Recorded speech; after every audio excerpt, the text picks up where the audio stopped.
Hello owners, and welcome to week 2 of the Peanut Butter Jelly Time League Week in Review.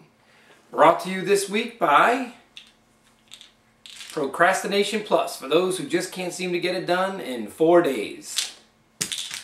Let's start out with our game of the week. We had the Monkeys versus Big Daddy. Monkeys went 12 weeks last year before they got their first win. This year it only took them 2. Monkeys win big over Big Daddy, 108-80. The Monkeys placed 5 in double digits, including 34 points from grocery bagger turned MVP turned bench warmer turned starter Kurt Warner. Warner had 361 yards passing and 3 touchdowns. 153 of those yards went to Monkeys wide receiver Larry Fitzgerald for 21 points. The Bucs D, Warwick Dunn, and Goskowski were the Monkeys' other big scorers. As for the rookie Big Daddy, it's an 0-2 start. Big Daddy did place 3 into double digits, including 20 from Romo in that wild Monday Nighter. Ernest Graham had 20, and the rejuvenated Bears D had 19. Big Daddy did lead the league in bench scoring with 98, including 26 points from rookie Darren McFadden. Way to coach him up, buddy. Speaking of coaching, let's go to our beat reporter, Ben Dover, with Monkeys owner Aaron Brown to get some reflection on that Week 2 big win. Take it away, Ben.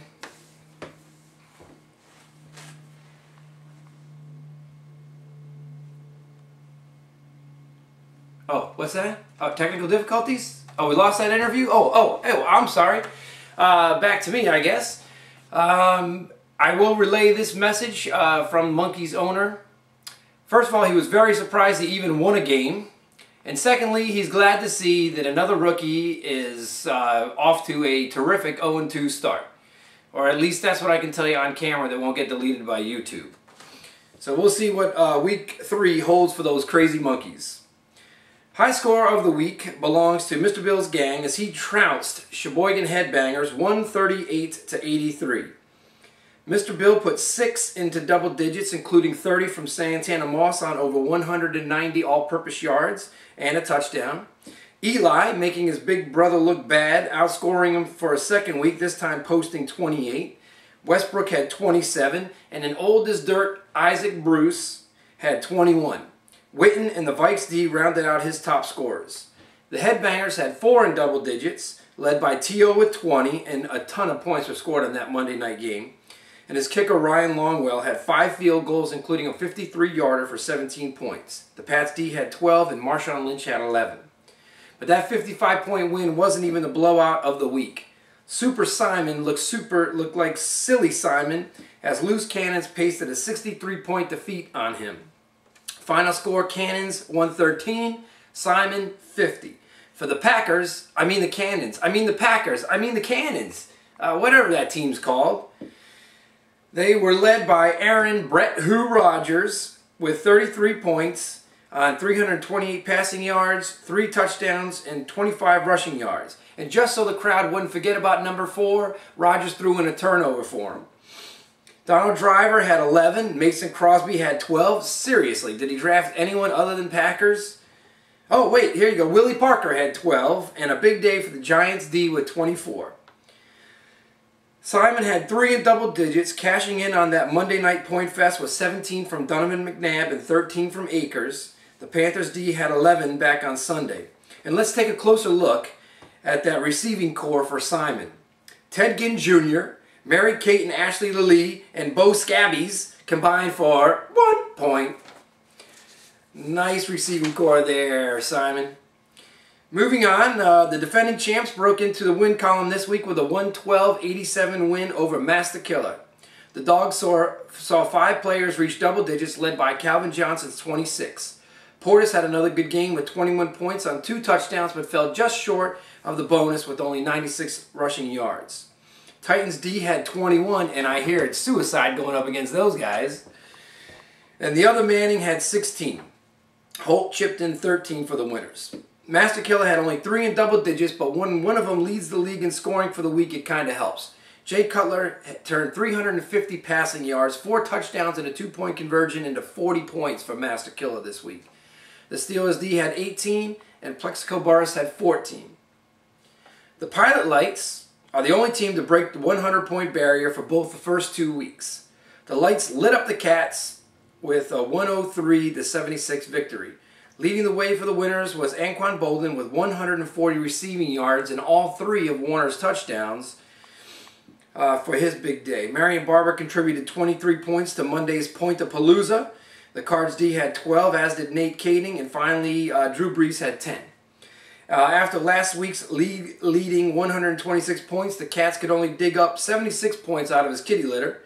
They were led by Packers D with 25. I can hear Larry right now going, damn, how did those Packers D get by me? The Pack D had 2 touchdowns, 5 sacks, and 3 interceptions on their way to that 25 points. Reggie Wayne had 15, Gore had 13, and that number 4 guy, yep, you guessed it, he had 11, including a turnover. After having only 2 teams break the 100-point mark last week, this week we only had 1 game without a team reaching the century mark, but it was close. The Rockers bounced back after last week's embarrassing loss with a 97-81 win over the Pitons. Brandon Marshall, fresh off his 1-game suspension, led the team with 28 points on 166 yards receiving and a touchdown. I hear he was so happy after that performance he went straight out and beat up his girlfriend. Peterson continued to live up to his number 3 overall pick, turning in 24 points. The best is 19 in week 1. Big Ben scored 13. The Colts D had 11, as did Josh Brown, as he becomes the entire St. Louis offense. He had 2 field goals for over 50 yards and an extra point. As for the Pitons, 1 week after losing Brady and Colston, they circled the wagons and turned in a solid game, putting 5 players in double digits. They were led by Greg Jennings with 22 points. Guess you can't get them all, Larry. And Chris Johnson with 13. 11 was the number in this game, with Rockers having 2 players score 11, and the Pitons had 3 score 11. Hines Ward, Forte, and the Jags D. Possibly the stat of the week comes from this game. There were 178 total points scored in this game on only 2 actual touchdowns. Brandon Marshall received 1 touchdown, and there was 1 touchdown scored with a pass from Ben Roethlisberger to Hines Ward, both players getting 6 points on that. I got to tell you, that's one hell of a lot of yards in 1 game. Let's see, we got a couple of big upcoming matchups for this week. Let's see, we're going to go right to the top. Mr. Bill takes his 2-0 record in his number 1 power ranking up against last year's champ Chili Dogs and their 1-1 record in number 5 power ranking. That should be a shootout. Super Simon and the Rockers, both 1-1 in the Quagmire division. We'll try to keep pace as Larry goes up against the 0-2 Pitons. Larry with the number 2 power ranking and also a 2-0 record. So we might see some stretching out in that division. Cats with Guns and the Monkeys, both 1-1, go up against each other. And Master Killer tries to avoid an 0-3 start as they go against the Sheboygan Headbangers. Also, the Pilot Lights, the 2-0 third-ranked power team, go up against rookie Big Daddy and his 0-2 ranking to see if they can drive him down into the cellar even more. Last but not least, in honor of September 19th's International Talk Like a Pirate Day, we're going to take a quick look at the Pick'em update, Talking Like a Pirate.